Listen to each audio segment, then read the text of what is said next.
Welcome to The Kill File, your favorite true crime podcast.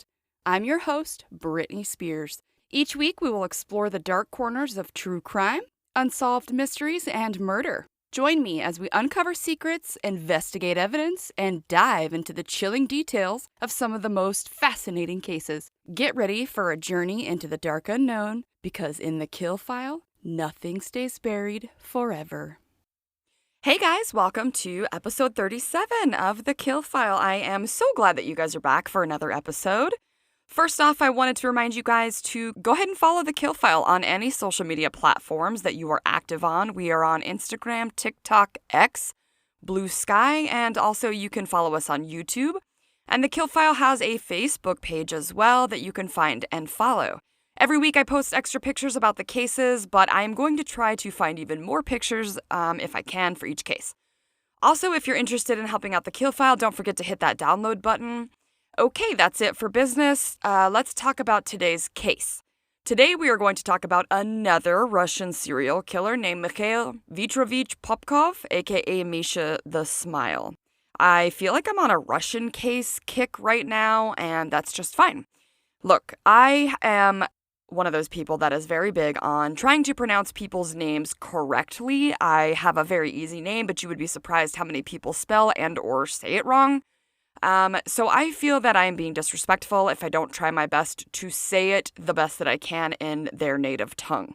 This is just my opinion, but when I hear other people say names from other countries and they just kind of adapt it to their own language, I just feel that I'm not being respectful enough if I don't at least try. I understand that not everybody's good at the accents of different languages, and that's completely understandable, but I feel remorseful if I don't at least try. So, today's killer is named Mikhail, and that's what I'm going to try to say the best that I can. I apologize if I butcher anything. I actually learned about this one as I was researching for last week's case, and the minute that I saw the serial killer's face and smile that he is known for, it freaked me the fuck out. And I couldn't wait to do this case. Today's case is going to have many Russian names and location, and I'm going to do my absolute best with my pronunciation, but please forgive me if I butcher the hell out of them. I mean, no disrespect.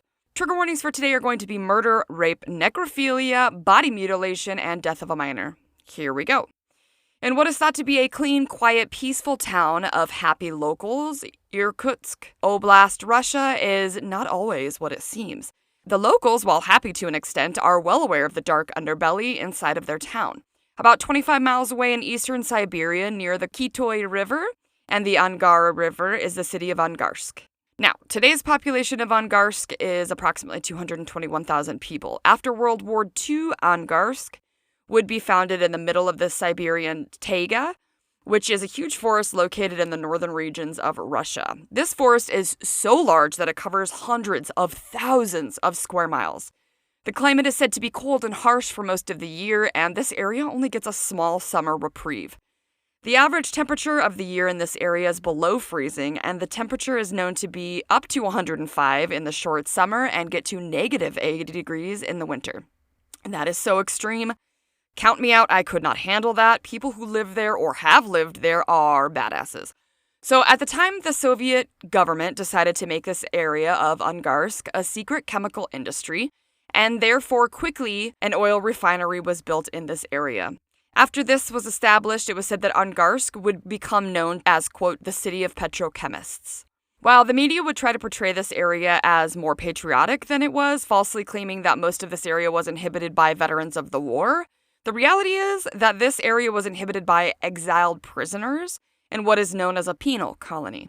One source said that people who were actually freed by something called the Gulag would go on to live in Angarsk since the 1960s. So I had to look up what the Gulag was because, hello, my name is Brittany and I am a historical and geographical moron. So according to Britannica, the Gulag for Russians was the, quote, chief administration of corrective labor camps. Apparently, the system of forced labor camps, which first came into play by decree from the Soviet Union in 1919, had gone through some changes, and this would end up with the forming of the Gulag in 1930. And this was under the control of the secret police. Examples of secret polices are the Russian KGB, the Nazi Gestapo, and the East Germany Stasi. So I am sure we can imagine how the Gulag was ran from these quote-unquote secret police organizations. Yikes. From the time period of 1920 to 1950, these labor camps, as well as transit and detention camps, actually had within them political prisoners of the Soviet Union. During the peak of the Gulag, this administration would have imprisoned millions of people. Anyone who was perceived as not being loyal to the Soviet Union government would be sent to these camps where many people would die from things like injuries, diseases, and of course these prisoners would not receive even the most basic forms of medical care. Many people who had actually survived these camps would go on to live in Angarsk and were said to not be the best of people, as you can imagine. After having endured what they did, these people were rough and tough and seen as not the nicest, as well as desperate people, which can be a dangerous combination. Unfortunately, the situation would lead to a crime wave in the 1990s full of rape, murder, and robberies at the forefront. There would be different gangs formed in this area that were known to torture people as well as fight in the streets of Angarsk. Somewhere along the way in the 1990s, women would start going missing in the city of Angarsk, and while the police finally launched an investigation, it would take nearly 20 years to solve. In the fall of 1994, two teenage girls, 18-year-old Luba Chilungina and 14-year-old Natasha, unfortunately went missing in Angarsk. Despite many efforts to find and save the girls, Luba's body would be found that next spring when the frost and snow had melted. Her body was found in the woods in a clearing, and next to her would be the body of Natasha. Authorities believed that the girls had been taken to this area in a car and that the killer hit both of the girls on the head with an axe. Each of the girls had more than a dozen blows to their skulls.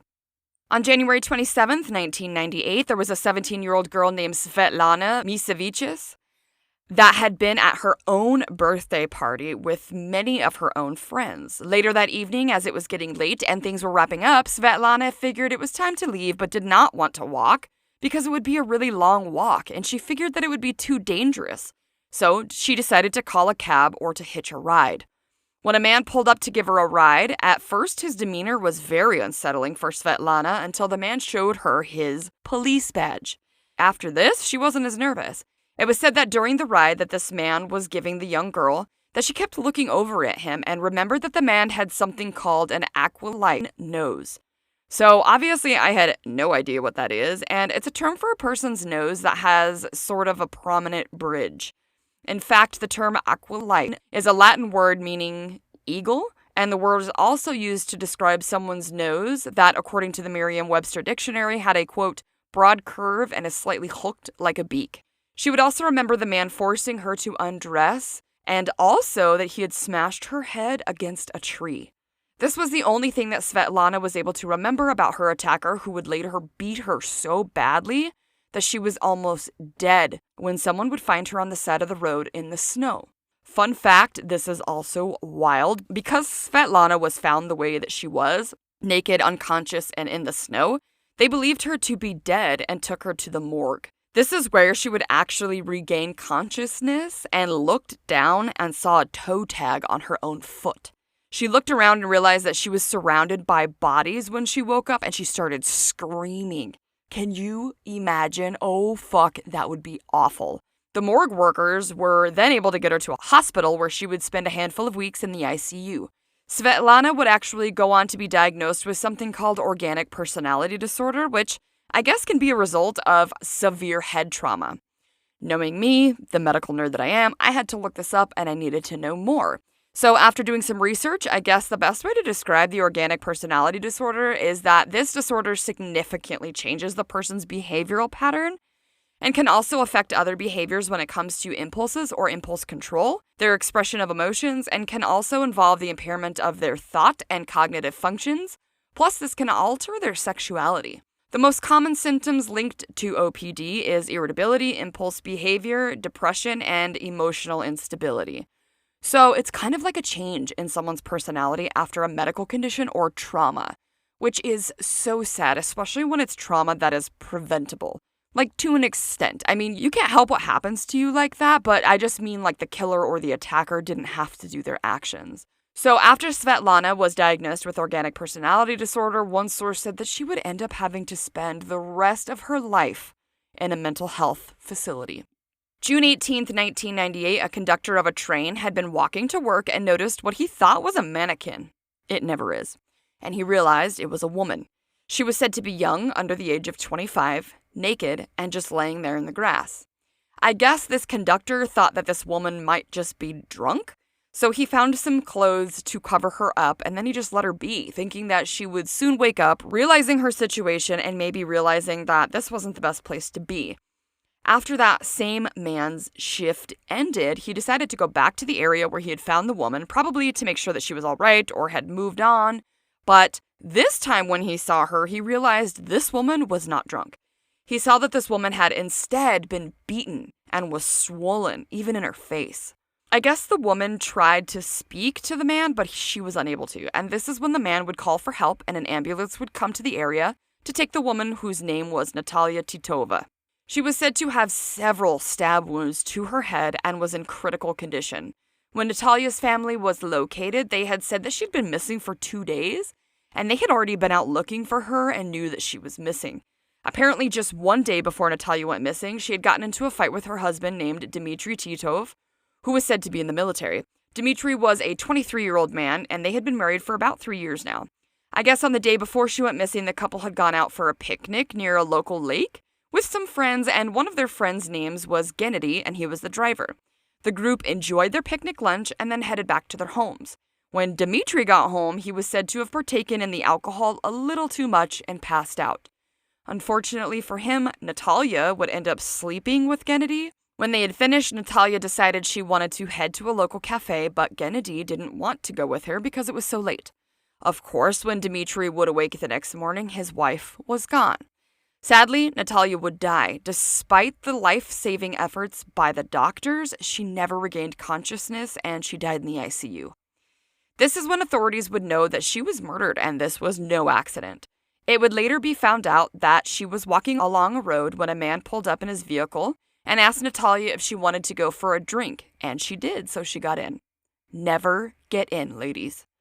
Authorities believe that this man was driving Natalia near a railroad that early morning and that him and Natalia had got into some kind of argument, and the man drug Natalia out of the vehicle and then would proceed to stab her repeatedly in the head with something called an awl.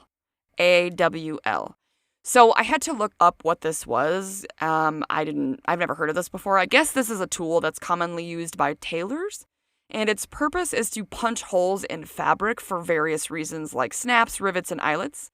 Both Natalia's husband and Gennady were of course suspects and brought in, but eventually let go, and her case would go cold.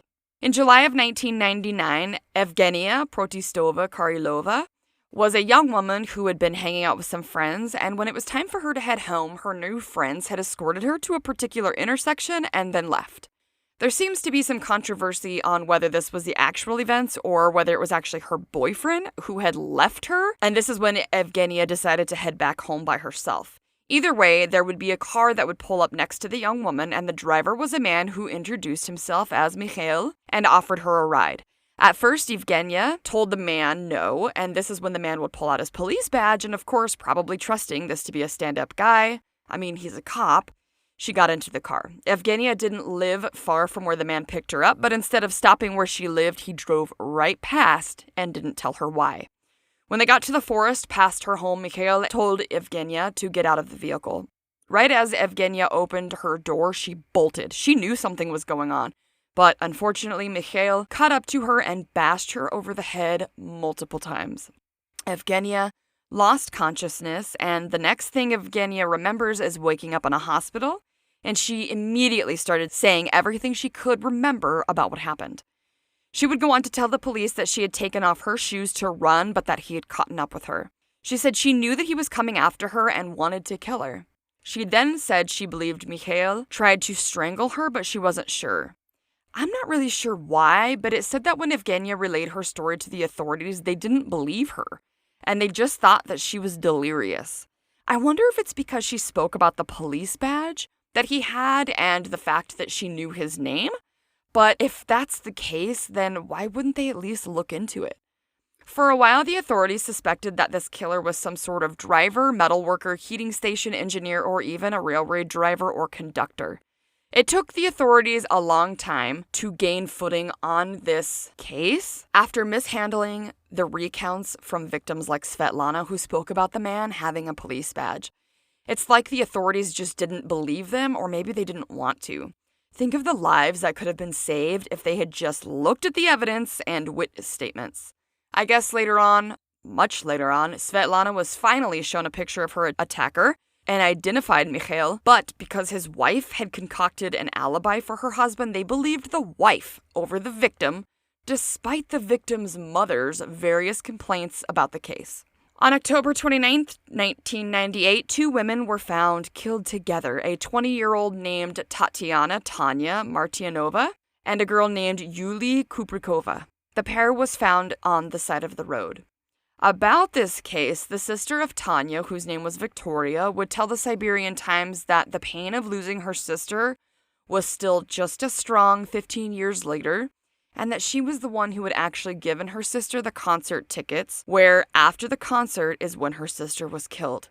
I can't even imagine the guilt of that. Not that it is her fault by any means, obviously not at all, but I can imagine that it would take a long time to let that sink in, and that initial feeling after losing your sister from that situation would be nothing but guilt and remorse. How awful. When Tanya first went missing, her family was very scared, but had hoped that Tanya had just acted out of her norm and maybe spent the night at Yuli's house. But unfortunately, Yuli's parents said their daughter had also not come home. When Tanya's family went to the authorities, they were told they had to wait 3 whole days before they could file a missing persons report. 3 days? That's fucking insane. Do you know how much can happen in 3 days? Wow. That same night, it was said that a shepherd actually found the girls' naked bodies near a village located close to Angarsk. Around 1 a.m. that morning, Igor, who was Tanya's husband, was then called into the police station along with Tanya's sister. She stated that they hadn't even told her mother yet. She said when Igor found out the news that he just kept repeating over and over again that Tanya was killed. Victoria said that she couldn't believe it, and then said later on that they had been told, quote, their bodies were found next to each other, both girls were raped, cut, and chopped. She went on to explain that authorities actually told the family that the girls were killed first and then raped. Victoria said that it was actually her brother Oleg, who had flown in from Moscow, who went in to identify the body, and that her brother said he was sick to his stomach when he saw his sister's mutilated body. She went on to say that her brother came out from that room from identifying the body, and that his face was almost green. Victoria said that she wouldn't dare go inside and look for herself. I don't blame her. I always wonder what that must be like for people who have to go and identify a body. I hear that sometimes they only show like a tattoo or something to identify someone, and I guess maybe that's so the family won't have that image in their head for the rest of their lives. But for me, even though I would be sick to my stomach and gutted from the loss of, like, especially my child, I would want to hug their body and touch their face and hair and say goodbye. Is that weird? Ugh, thinking of that makes me want to vomit and cry at the same time, so I can't go there. Victoria would go on to explain how hard it was for her mother at her sister's funeral, saying that it was an open casket because her face was not mutilated, and that her mother lost consciousness on several occasions. She said her mother needed a lot of medicine to cope with the loss of her daughter, and that Igor was almost in the same shape. Sadly, Yulia's funeral was a closed casket, as Mikhail had torn up her face. Victoria spoke of how her mother's life basically ended with the loss of her daughter, which I often feel would be the case for myself as well. I cannot imagine. She would also say that her mother went to a plethora of mediums, quote-unquote, wasting her money trying to find her daughter's killer. Tanya's mother, Lubov, would die at age 66 from a heart attack, and Victoria thinks that her mother's heart could just not cope with the pain from her loss any further. On August 12, 1999, a beheaded body of a woman would be found with 6 knife wounds to her corpse. They found the remains of this woman in a trash can in Angarsk. Although we don't know the woman's name, we do know that she was a medical student. Only a few days later, on August 17, 1999, a 20-year-old water pump station employee named Maria Molokova went missing, and her body would later be found. On June 2nd, 2 friends went to visit one of their sisters and disappeared.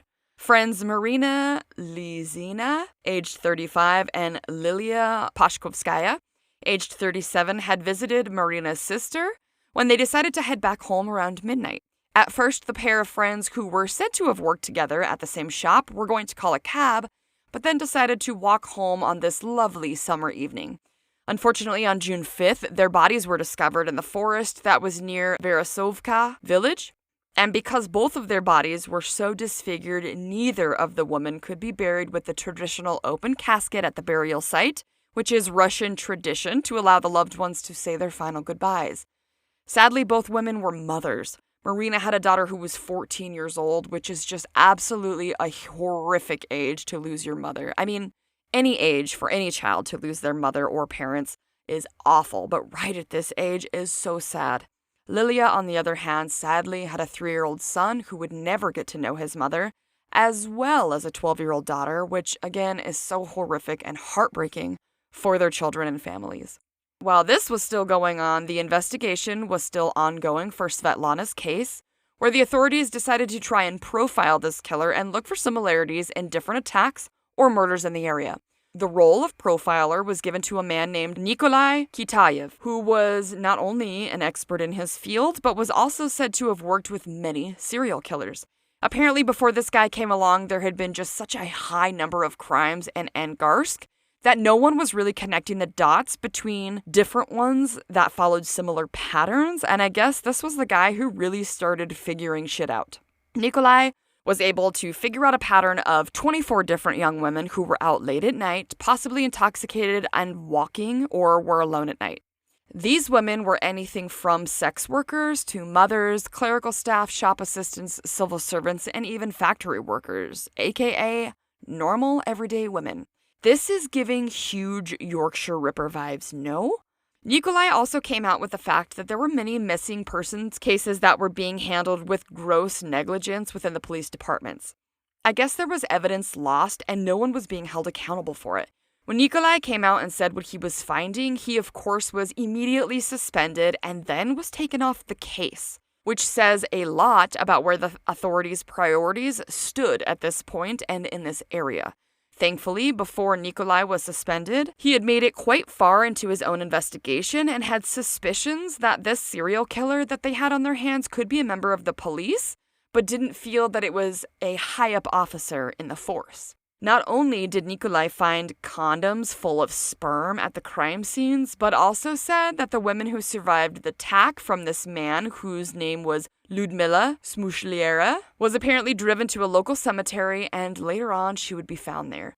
The shocking thing was that the police hadn't even began to start their investigation on this, and of course this would lead the killer to know that he was able to be 10 steps ahead of the authorities at any given time, especially if he was one.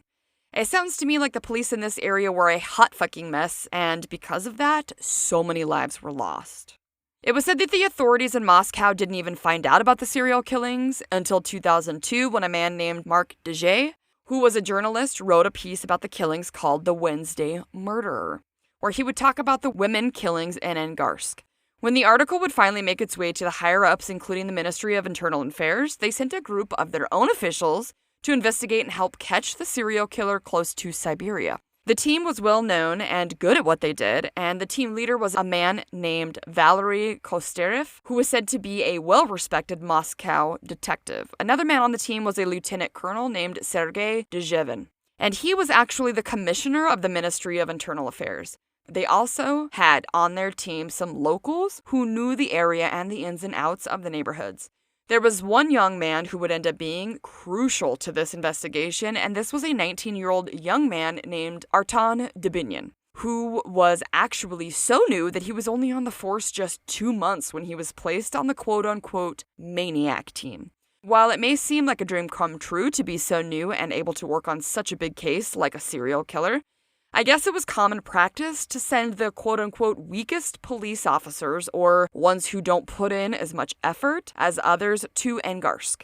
So it was said that this maniac team, who was investigating the serial killer in Angarsk, was almost a joke, because no one truly thought that they would ever catch this guy, and allegedly even some members of this investigation team tried to sabotage the investigation so they could just go back to their normal jobs, which is abhorrent. Because of the mishandling of this investigation or these cases that surrounded the serial killer, the team had to start from the ground up, meaning they had to re-interview witnesses and collect information all over again. Around the year 2003 and 2004, this is when Kosterev would actually commence the use of genetic testing to be able to determine the killer's genotype, and after many of the main suspects' DNA profiles were complete, they would be sent off to Moscow to try and match them up. Unfortunately, DNA testing at this time was still a slow process and was not cheap, so they were actually only able to process and investigate just 5 people a year at this time for the investigation. The Maniac team would finally get its first deputy that was willing to put in the work and had some experience. Yuri Morozov would be in charge when the top 2, so the head detective and the colonel, were working in Moscow. Weirdly enough, at one point, the Colonel Dezhevin had thought and told the new deputy Yuri that he knew the team from the beginning had been being spied on and that he figured out the offices of his team would sometimes get bugged after people who were participating in the investigation had visited. Apparently, people from Moscow had caught wind of how things were being handled in Angarsk, and that's why people were sent there to kind of spy on the team and figure out what was going on. One officer, Mikhail, or Misha the SMILE, would figure out that the police were investigating as hard as they were now, he actually stopped attacking for a bit, trying to stay undetected. At this point, the team thought that either this maniac was in prison already or was dead. They still weren't looking within their own forces for the perpetrator. So it turned out that the new guy, Arton Dubinin, from the Ministry of Internal Affairs, would end up being quite good at what he did. After Arton started gaining some experience, some of the team, including Arton, were asked to assist in other cases, and at one point there had been an attempt by someone to take out Arton, and because of this, the entire Maniac team was allowed to carry weapons. Why were they not already carrying weapons? That's my question. So I guess the Maniac team was starting to catch some flack from the other departments and officers as being like traitors for whatever reason, maybe because they weren't corrupt. As the investigation into the Maniac continued, the team realized that the man who was committing all of these murders and attacks had to be a trustworthy man in order to get women into his vehicle without scaring them. And this is when they would realize the earlier reports from women who had survived this man was an officer, or at least pretending to be one, would come to light with more substance. Around the year 2009, Arton Dubinin, now having been on the force for quite some time, would end up becoming the head of the Maniac team, and the entire case would be transferred to the Siberian district. There would be a new detective added to the team, and his name was Chernos. Now, DNA was becoming faster and easier to use, so the police would check up to 400 suspects annually. The investigation would turn up around 30,000 suspects due to either the vehicles that they drove or they matched the maniac's blood type or something to that extent. They would later figure out that Mikhail had a black Honda Civic, and although some people had reported this man who was attacking people was driving a UAZ police car, the authorities didn't look into this. It would take 3 more years, so 2012, when DNA results would come back on certain people because they were doing it in alphabetical order. This is when the investigation would finally bring in Mikhail Popkov in for questioning. Mikhail Popkov, aka Misha the SMILE, was said to be a tall, thin man who had worked as a police officer up until 1999. When he was brought in for questioning, Mikhail would let the authorities take his DNA sample. So, who is Mikhail Popkov, the man whose killing spree lasted nearly 2 decades? Mikhail was born on March 7, 1964, in a place called Norilsk. Norilsk has a population of 185,000 people in 2024. It is said that this area is not allowed to be visited freely by foreign citizens, which is weird, and I had to look it up. So it says that Norilsk is closed off and landlocked, and that you can only get there by air. And you also have to have special government permission to get there because it's restricted. Some sources say that it has a very unhealthy, polluted environment. However, it is the largest producer of nickel and palladium. I don't know if I'm saying that right, and I also don't know what that is. One source said that they have rare flowers and plants there, and that is part of the reason, but I could not substantiate that. I could substantiate that there were indeed exotic flowers that are beautiful and colorful, but I didn't see anywhere else that this was the reason for the place being on lockdown. That doesn't really make sense to me. The place looks absolutely beautiful. In fact, the landscape reminded me a lot of Colorado, except for the huge things of ice, even in the summer because the summer is so short. So it was said that Mikhail used to live in Norilsk with his grandparents, but somewhere along the line he moved to Angarsk, and he would then join the police force there. His co-workers would actually give him the nickname Misha the SMILE. Misha is just like a shortened nickname, I guess, for the name Mikhail in Russia. Mikhail was said to have been married and also had a daughter, which to me is nuts considering what he does to women. Mikhail and his daughter Katya, which, by the way, I love that name, they used to collect model cars together. While the facade of being an all-around good family man stayed for quite some time, when Mikhail's DNA samples came back matching at least 3 of the crime scene's DNA, that facade would fail.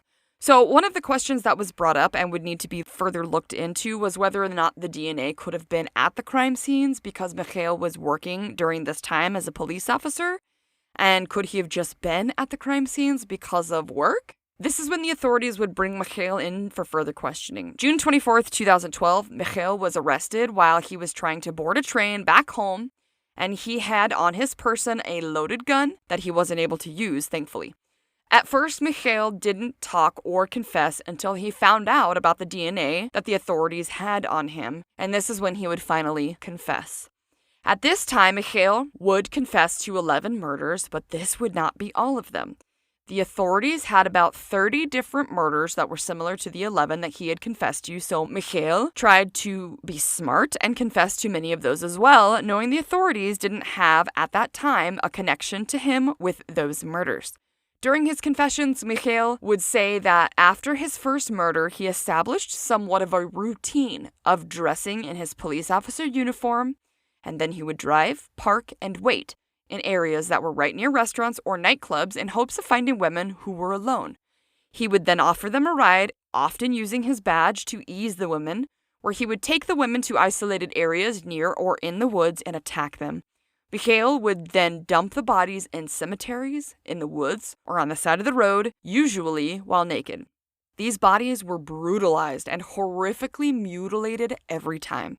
Some bodies that were found were proven to have had between 145 and 170 stab or knife wounds, which is just insane. When colleagues of Mikhail found out that he was a serial killer, they were in shock. One former colleague named Dmitry said that when he read about it, he quite literally choked, thinking that he had always felt that he knew Mikhail and thought him to be completely normal. In fact, Dmitry said that during one arrest of a rapist, Mikhail actually shot the rapist himself.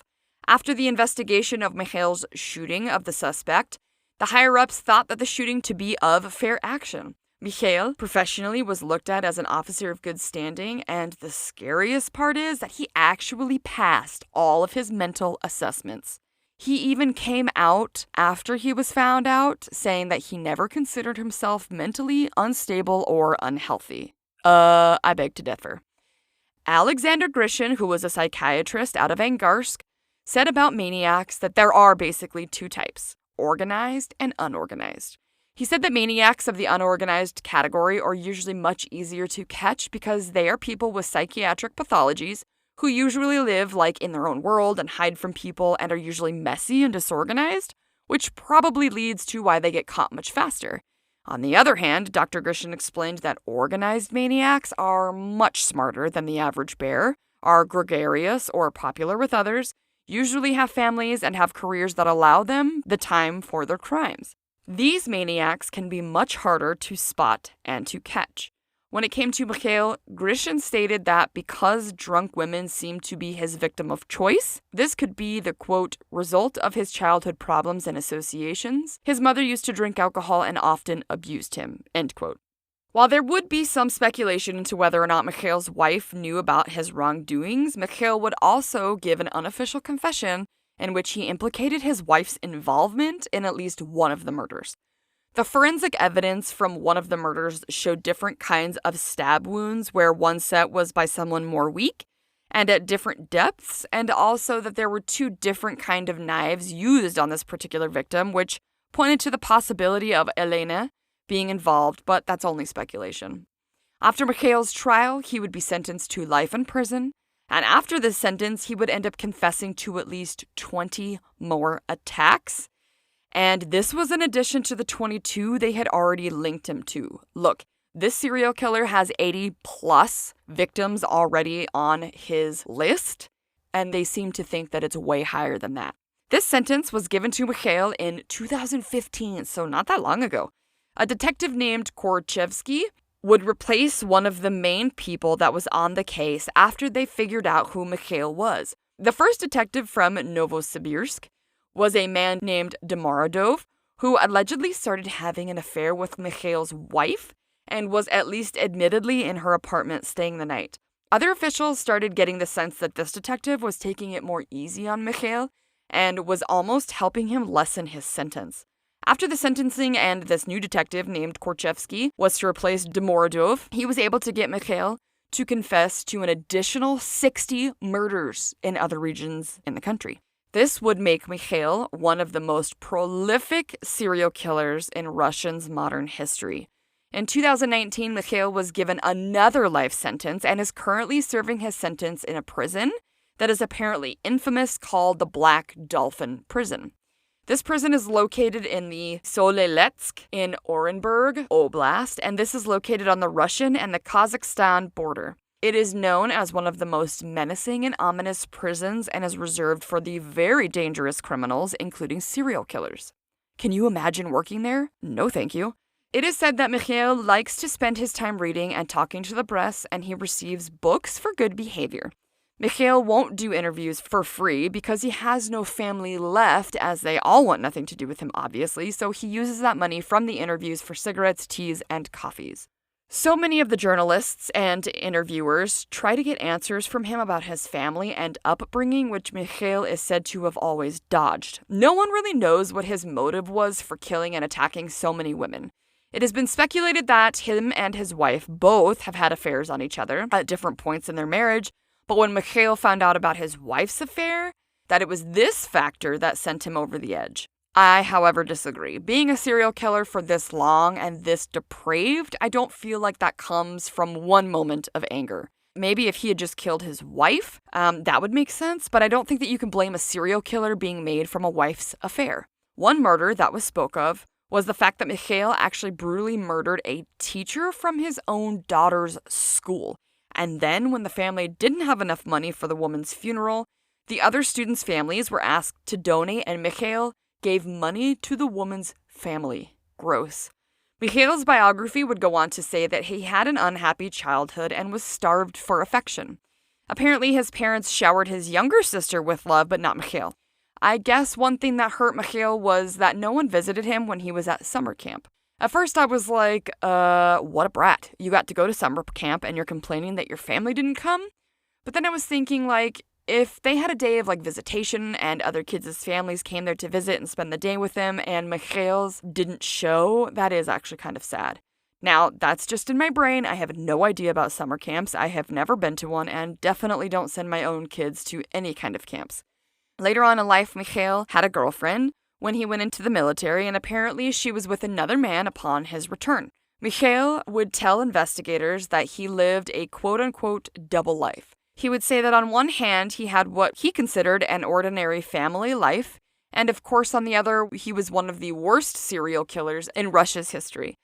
Mikhail would remember one thing that happened in 1992 that, quote, drove him especially mad, when he came home from work one evening and saw his daughter hanging around outside. Mikhail said that he went inside and saw in the trash 2 bottles of beer and a condom and said this was all part of the cause of what was his criminal foundation. I call bullshit.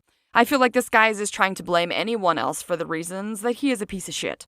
He seems like the kind of person who is always the victim. He would later say in his biography, I guess, that his wife's affair was the reason he committed his first atrocious act, and that he wanted to rid the world of immoral or degenerate women. One source would say that it is widely speculated that the motive behind Misha the SMILE's killing spree was because he wanted to get back or get some sort of revenge on his mother, who may have been abusive towards Mikhail as a child. Mikhail had many nicknames throughout his murderous acts, such as Misha the SMILE and the Werewolf. However, the one dubbed the Angarsk Cleaner was because of his desire to rid the world of women he found unacceptable. I am so sick of killers blaming the women they kill because of how they come off towards men. Go fuck yourself. They didn't deserve that no matter what they did. And let me ask, if they were so depraved and immoral, then why did he rape so many of them? Sick fuck is full of shit. He actually said that if a woman got into his car and just asked for a ride home, then he didn't kill them. But if they agreed to have a drink with him or continue their evening with him, then they basically signed their own death warrant. Ugh, that makes me so fucking mad. Mikhail said, quote, "Not all women became victims, but those of a certain negative behavior, I had a desire to teach and punish," end quote. He went on to say that he would take them to a secluded area, and these women would start to undress, making sexual advances towards him. Okay, first off, there's no fucking way that many women wanted to sleep with him. The fucker is ugly as hell. Secondly, even if some of them did, what gives him the fucking right to kill them? Why can men sleep around and it's a badge of honor, but if a woman does it, then they deserve death? Fuck you, Mikhail. He would actually contradict his cleanup reason when he would be quoted as saying that one exception to his duty of murdering particular types of women was when he killed a woman named, quote, Elena Dorogova, who was hurrying to the railway station to meet her mother. On this occasion, the woman was sober, end quote. He would also go on to admit that the weapons he used for the murders were those of criminals, that the police had confiscated their weapons from their own killings. Mikhail also shared that he didn't have one particular type of weapon that he liked to use. He stated that he kept it casual and was not someone who would prepare before the murders. Instead, he would just use whatever was around him as a weapon to kill the victims, which he said included bats, axes, and knives. Misha the SMILE would go on to say that he never cut the hearts out of his victims and never used ropes for strangulation or used guns. Apparently, according to an article written in the Siberian Times in November 2013, there was one victim that he beheaded, and there was said to be another that he cut the heart out of. During one murder in particular where Mikhail had killed two women named Marina Lishina, aged 35, and Lilia Pashkovskaya, who was 37, and this murder took place in the year 2000. When Mikhail left them to be found, he realized that he lost what he called a police identity token at the crime scene and had to go back to it and ensure that he found it so they couldn't identify him as the murderer. When approaching the crime scene, Mikhail realized that one of the women was still breathing, which completely shocked him, so he said, quote, "I finished her with a shovel." During his trial, when Mikhail was directly asked how many women he raped and murdered, Mikhail was said to have shrugged his shoulders and said in a carefree way, quote, "I can't say exactly. I did not keep a record." After Mikhail's testimony about his killings, he led authorities to grave sites of undiscovered bodies, fragments of bones, and personal items. Some of the bodies were said to have been there for as long as 20 years and were only found after the excavation of that area.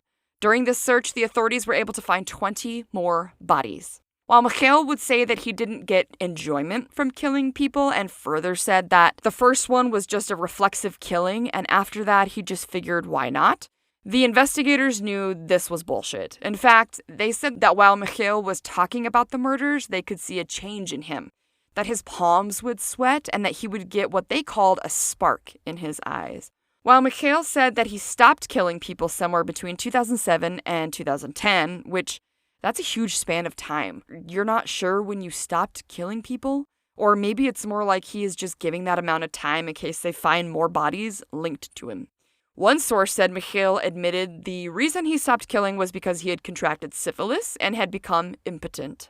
However, authorities believe that it could be more because Mikhail, for a time, was in the car business, and for this he had to travel often to the east, and no one knows what he could have done while he was out there. It was said that Mikhail's killing spree started in 1992 and allegedly ended in 2000, but he wasn't actually arrested, if you remember, until 2012. So just because the police can't link any more to him doesn't mean he didn't actually commit more murders. The authorities believe that Mikhail's toll is much higher than known, because they just have not linked all of his victims to him. And that, my friends, is the story of Misha the SMILE, Mikhail Popkov, rapist, serial killer, and misogynistic asshole. I am so glad that this fucker was finally caught and put in jail for life. I imagine that being in jail for life is worse than the death penalty. If it were me, I would just want to die and get it over with. This case turned out to be way bigger than I realized. I could not believe the sheer body count this shitbag has. And there are probably more than we even know if he didn't even keep count. I do believe that one person that was connected to the investigation thought that sheer misogyny was one of the motives for this piece of shit's crimes. I think I speak for everyone when I say the handling of this case was an absolute joke, and I think it's on the authorities out there for the countless lives lost because of their shoddy work. What a freaky motherfucker. The worst kind of killers to me are the ones who lead these double lives. Like the ones that especially hold jobs of power and authority like police officers. I've said it before and I'll say it again. I think it's so shitty when people that we are supposed to turn to for help and for safety turn out to be monsters like this asshole who used his position to prey on helpless women. I hate him. I hate his face. And I'm not kidding when I say that seeing his picture coupled with his nickname Misha the SMILE is the only reason I started researching his case. His smile has this scary-ass element to it, like it's covering one sick, twisted individual. What do you guys think about his face? Also, what do you think about his crimes on so many women? Let me know. I hope to see you guys next week when we will cover another case here on The Kill File. Stay safe, you guys. Bye. Well, that's it for today, you guys. Thanks so much for hanging out with me and listening to another episode of The Kill File. Don't forget to check out the merch shop, either at thekillfile.com and click Shop Merch, or you can visit thekillfile.printify.me/products for some awesome true crime merch. Also, follow along on The Kill File's socials for posts about episodes, pictures about the cases, for updates, and more. We are on Facebook, Instagram, and X as The Kill File, and we are on YouTube and TikTok as The Kill File Podcast. Also, feel free to check out the website at thekillfile.com, where you can learn more about me, your host. You can learn a little bit more about how The Kill File got started, and you can suggest a case right there on the website. Let me know in your case suggestion if you want me to shout out your name if I cover your case. There's contact info on the site as well. You guys have no idea how much I love to hear from you. It makes my whole day. Come back on Mondays wherever you get your podcast fix when we will cover another case on The Kill File, where nothing stays buried forever. Stay safe, you guys. Bye.